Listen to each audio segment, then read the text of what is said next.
Half of the world's population lives in urban areas.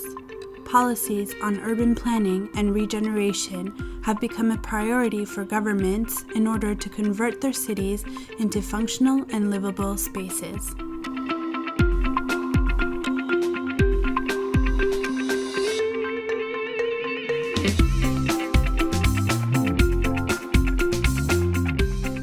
Una de les tendències de l'evolució de les nostres ciutats i una de les seves més preocupants característiques és el tret de que els grups socials tendeixen a separar-se sobre l'espai. Com que la possibilitat de triar lloc de residència és una funció de la renda de les persones i de les famílies, com és obvi, aquells que tenen més poden triar més i aquells que tenen menys poden triar menys.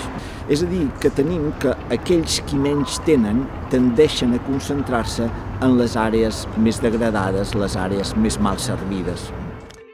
In 2004, the regional government of Catalonia launched the Neighborhoods Law, an extensive urban regeneration program with the objective of improving physical and social conditions of the neighborhoods. The initiative was accompanied by two complementary programs, employment and health in neighborhoods. La llei de barris té exactament aquest objectiu, és a dir, intervenir en aquells àmbits que necessiten d'atenció especial, aquells àmbits que són els més degradats, aquells àmbits on es concentra la major problemàtica social, però no intervenir d'una manera, diguem-ne, sectorial, no amb el tema de l'habitatge o amb el tema dels serveis, sinó en tots aquests àmbits alhora.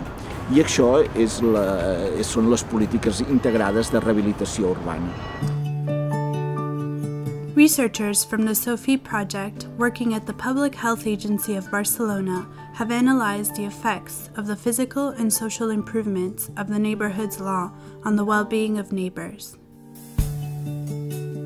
In Barcelona, 15 neighborhoods were financed by the Neighborhoods Law, the majority of them being deprived areas in Barcelona. Among these, the first 5 that had completed all projects were selected for 2 studies, which we present here. The first study analyzed the perception of neighbors towards changes in their neighborhood, and results showed that the majority of the Neighborhoods Law project had positive and important effects on their health. Una de las cosas que se pelearon mucho para que se hicieran fueron los ascensores de la calle Alcántara. Esto ha sido estupendo, porque si no, para poder subir a la montaña caminando, imposible era para nosotros. En el Toniguida hay muchas entidades, y una entidad que es la más grande es la xarxa de intercambio. Te relacionas con otras personas, hablas con ellas, estás distraída, te enseñan cosas, y a mí particularmente me ha ido muy bien, me va muy bien. En Toniguida yo digo que es mi segunda casa. The second study analyzed data from the Barcelona Health Survey with a sample of neighbors representative of the population to learn about the changes in 2 health indicators.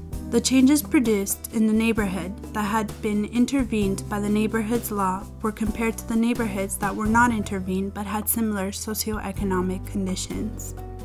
Here we see how in 2011 self-rated health improved in respects to 2006 in the intervened neighborhoods, while no changes were seen in the comparison neighborhoods.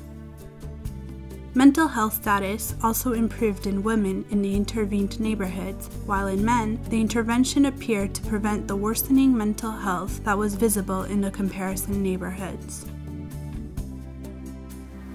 We have also observed that the improvements in health were more important in the more deprived populations. This research has helped show how urban renewal policies can improve the health of the population. In the city of Barcelona, it appears that the Neighborhoods Law has improved health and reduced health inequalities.